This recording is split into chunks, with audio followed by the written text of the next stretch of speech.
Anak buah Kapolri Jenderal Listio Sigit Prabowo kembali dalam masalah. Kali ini Kapolda Metro Jaya Irjen Karyoto jadi bulan-bulanan karena kasus penganiayaan David Ozora.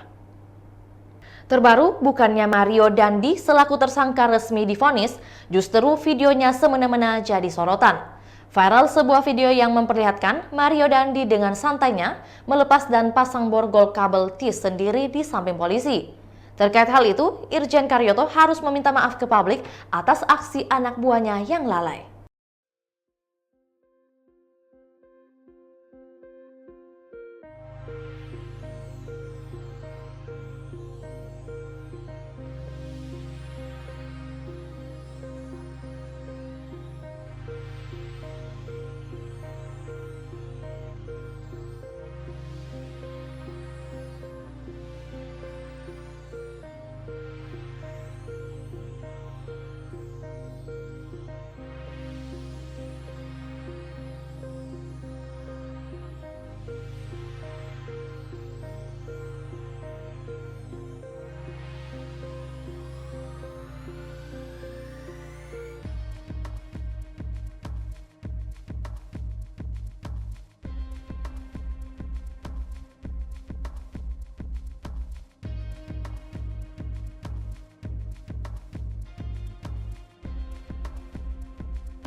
Itulah tadi berita hot news kita pada hari ini. Saksikan berita hot news lainnya hanya di kanal YouTube dan Facebook Tribun Timur.